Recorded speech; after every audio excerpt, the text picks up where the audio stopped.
नाज़रीन, इस्लामाबाद की सूरत हाल संगीन थी पे वञे। इस्लामाबाद में एक पासे आलमी मुलाक़ातूं थियनि पियूं, आलमी इवेंट्स रिथियल आहिनि।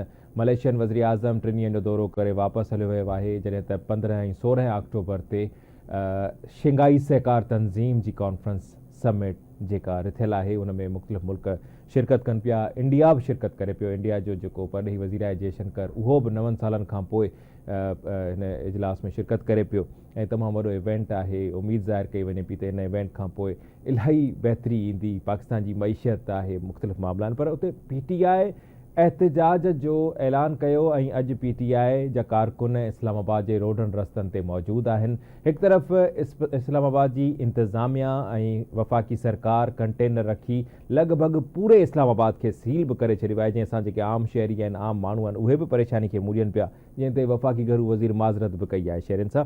पर सूरत हाल जेका आहे ॾाढी संगीन आहे। मां पंहिंजे इंट्रो खे स्टार्ट कंदे जेको असांखे अॼु पैनलिस्ट जॉइन कयो आहे, इस्लामाबाद मां सीनियर सहाफ़ी आहिनि ऐं आवाज़ न्यूज़ जा ब्यूरो चीफ आहिनि कुर्बान बलोच साहब असांखे वीडियो लिंक ते जॉइन कयो आहे। ऐं इन सां गॾोगॾु स्टूडियो में सीनियर सहाफ़ी ऐं सीनियर तर्जुमेगार आहिनि सांगी साहब, सुहेल सांगी साहब असांखे जॉइन कयो। सांगी साहब, तव्हांजी वॾी महिरबानी। जी कुर्बान साहब, तव्हां खां शुरूआत कंदासीं। तव्हां हुते इस्लामाबाद में मौजूदु आहियो। पहिरियां त वॾी महिरबानी, तव्हां असांखे जॉइन कयो। छा सूरत हाल आहे हिन वक़्तु? अली अमीन गंडापुर साहब किथे पहुतो आहे ऐं केतिरा ई कारकुन गिरफ़्तार बि कया विया आहिनि। शेलिंग जो सिलसिलो बि जारी आहे। सूरत हाल कीअं आहे इस्लामाबाद में? जी, इस्लामाबाद जी सूरत हाल इंतहाई माना छिकताण वारी आहे। न सिर्फ़ु शहरनि में माना हिकिड़ी छिकताण वारी कैफ़ियत महसूस कई वञे थी। मां सम्झां थो त इस्लामाबाद में तक़रीबन मूंखे 24 साल जो अरसो थियो आहे। एतिरी छिकताण इस्लामाबाद में या मुख़्तज़र वक़्त में इस्लामाबाद खे एतिरो लॉकडाउन थींदे मूं नाहे ॾिठो। इंतिज़ामिया जेका कुझु करे पई उहा ॻाल्हि मूंखे क़तई तौर ते सम्झ में नथी अचे। मां सम्झां थो त अपोज़िशन उहा PTI हुजे या का बि अपोज़िशन हुजे, उनजी सर्वाइवल इन्ही में हूंदी आहे त जेसिताईं उनखे रिलीफ न मिले तेसिताईं हुकूमत खे सोढ़ो करे या हुकूमत ख़िलाफ़ हिकिड़े एहतजाज जो सिलसिलो जारी करे। हाणे PTI वटि बि मां सम्झां थो त इहो ई दग मचियो आहे त हू उनजे बानी जे हवाले सां या पार्टी जे हवाले सां या उनखे क़ानूनी तौर ते जेके उनजी दग उनजो सोढ़ो थियो आहे त हू उन लाइ इहो ई सर्वाइवल जो आहे त माण्हुनि वटि उहो मैसेज पहुचाए त हू सर्वाइव करे पई, हू मौजूदु आहे, हू ताक़त रखे थी। उन जे मुक़ाबले में हुकूमत इंतिज़ामिया जेके क़दम करे पई उन जे करे इस्लामाबाद हिन ॿिनि महीननि जे अरसे में इहो चोथों भेरो आहे जेको तक़रीबन सील थियो आहे। ॿ भेरा अॻु में PTI जो जलसो हिकु दफ़ो माना ऐलान कयो वियो, मुलतवी कयो वियो, तॾहिं बि इस्लामाबाद खे सील कयो वियो। उन खां पोइ जलसो कयो वियो इस्लामाबाद खां बिल्कुलु दूर हिकिड़े इलाइक़े में, उन बावजूदि इस्लामाबाद पिंडी खे सील कयो वियो। गुज़िरियल हफ़्ते या सूरत हाल रही हाणे राति खां वठी इस्लामाबाद ऐं रावलपिंडी बिल्कुलु सील आहिनि। शहर में मंझंदि दारे मूव कंदे इहे महसूस थी रहियो हुयो त ॼण कर्फ्यू जी सूरत हाल हुजे। कर का गाॾी नज़र अचे पई, ॿार स्कूल कोन विया, अक्सर माण्हू पंहिंजे मार्केटूं जेके आहिनि उहे बंदि आहिनि। सही, बिल्कुलु सही था चओ। अच्छा सांगी साहब, तव्हां कीअं पिया ऑब्ज़र्व कयो? जीअं कुर्बान साहब चवनि पिया त 2 महीननि में ई लॻभॻि चोथों भेरो ईअं थियो आहे। छा इंतिज़ामिया वटि, हुकूमत वटि एहतजाज कंदड़नि खे रोकण जो इहो ई तरीक़ो आहे? ऐं ॿी हिकिड़ी शइ कुर्बान साहब तव्हां खां ज़रूरु पुछंदुमि, पहिरियां सांगी साहब हिननि जो तर्जो ॾियनि त अॼु हुकूमत जे तरफ़ां शुरूआति में ई सख़्तीअ जो मुज़ाहिरो कयो वियो आहे, जंहिंमें ॻोड़ा ॾींदड़ गैस जो इस्तेमालु आहे या ईअं, पर जेके एहतजाज कंदड़ पार्टी आहे PTI, जॾहिं उहे अचनि पिया त उन्हनि वटि बि मशीनरी आहे, उहे बि कंटेनर हटाइनि पिया ऐं अॻिते वधनि पिया। सांगी साहब, सूरत हाल कीअं पिया ॾिसो? ॾिसो, इस्लामाबाद ते इहो PTI जे सरबराह जॾहिं हुकूमत में न हो, 2018 में चूंडी आयो, हुन खां अॻु में बि इहे 2-3 दफ़ा अॻे बि अहिड़ियूं कोशिशूं करे चुको आहे। ऐं वरी जॾहिं PDM जी हुकूमत ठही, अञा हीअ गिरफ़्तारी नवे मई वारो वाक़ियो न थियो त उन खां अॻु में बि हिननि हिकिड़ो कयो हो। उन में जीअं कुर्बान साहब ॿुधाए पए त एॾो वॾो लॉकडाउन थियो आहे। मुंहिंजे ख़्याल में तॾहिं वॾो लॉकडाउन थियो जंहिंमें माण्हू जेके घरनि में बंदि थी विया उहो सही। सभु हुयो।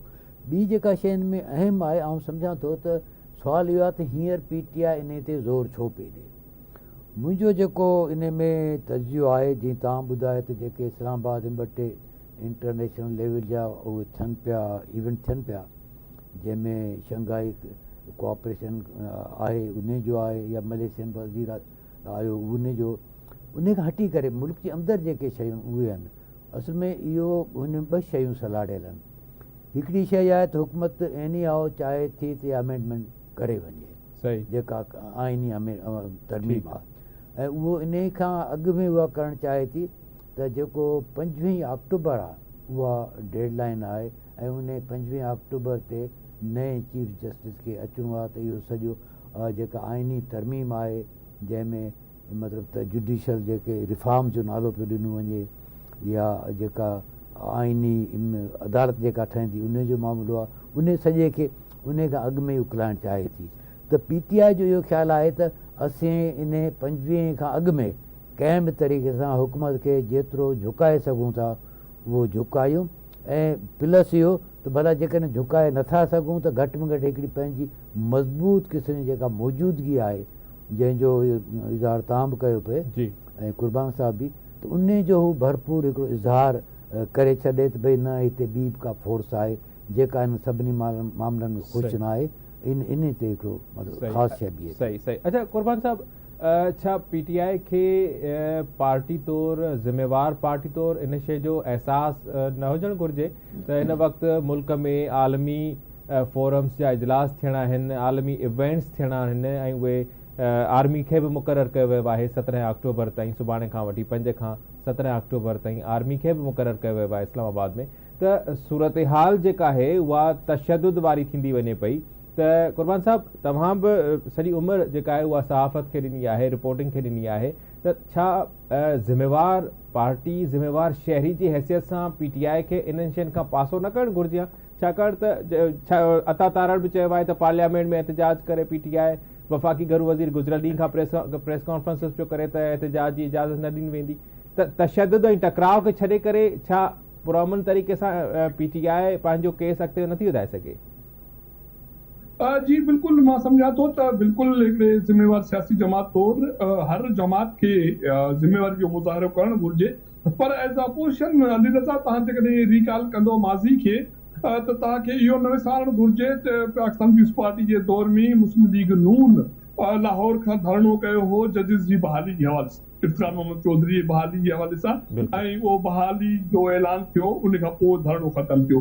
PTI जे दौर में पाकिस्तान पीपल्स पार्टी सिंध मां लॉन्ग मार्च कई हुई इस्लामाबाद ताईं, मौलाना फज़ल रहमान कश्मीर हाईवे ते धरणो हयो हो, ऐं उन खां पोइ ही तंहिं करे ही जेका माज़ी पंहिंजी आहे जो उनमें जॾहिं बि जमहूरी हुकूमतूं रहियूं आहिनि, अहिड़े क़िस्म जूं जदोजहद सियासी जमातूं, अपोज़िशन जमातूं कंदियूं रहियूं आहिनि, जीअं पंहिंजे ताक़त जो मुज़ाहिरो बि कनि ऐं पंहिंजा मुतालबा बि मञाइनि, ऐं इस्टेब्लिशमेंट खे इहो एहसासु ॾियनि त हुन स्ट्रीट पावर मौजूदु आहे। सो हाणे जॾहिं तव्हां जॾहिं मुस्लिम लीग, मां सम्झां थो त PTI एज़ अ सियासी जमात स्टेक ते आहे, उनजो क़ाइद जेल में आहे, उनजो वाइस चेयरमैन जेल में आहे, इमरान ख़ान जी घरवारी जेल में आहे, ऐं कारकुन तक़रीबन घणो अरसो ख़ासि करे औरतूं जेल में रहियूं। अॼु बि इमरान ख़ान जी भेण खे, अलीमा ख़ान खे डी चौक मां गिरफ़्तार कयो वियो, मुख़्तलिफ़ जायुनि ते पथराव हले पियो, माना कारकुननि में, पुलिस में चकरियूं हलनि पियूं। त जेकॾहिं हुकूमत जो इहो अनुमान आहे त ही सॼो रस्ता बंदि करे, कंटेनर लॻाए, हिन ॿिन्ही शहरनि खे कंटेनर सिटी करे हिकिड़ो दुनिया में इहो तासुर पैदा करणो आहे त पुरअमन शहर आहे ऐं अॻिते हली इंटरनेशनल इवेंट थी सघनि था, त मां सम्झां थो त इहो बिल्कुलु जेका हिन जी पॉलिसी आहे मां उनखे नाकाम सम्झां थो, छो त गुज़िरियल राति खां वठी नेशनल इंटरनेशनल मीडिया ते सॼे इस्लामाबाद खे, रावलपिंडी खे as a container city show कयो पियो वञे, ॾेखारियो पियो वञे, कई उनजी कवरेज कई पियो वञे, त उन खां पोइ कोई अनुमान नथो रहे, कोई शक नथो रहे त इस्लामाबाद ऐं या इस्लामाबाद जा ॿिया शहर जिते बि PTI धरणनि जो, जलसनि जो ऐलान करे थी, त उते कर्फ्यू लॻायो वञे थो, 144 कलम लागू कयो वञे थो, पुलिस सिक्योरिटी इदारा मुतहरिक थी वञनि था। सही। सो तंहिं करे इहो हल न आहे, मां नथो सम्झां त इहो हुकूमत वटि हल आहे।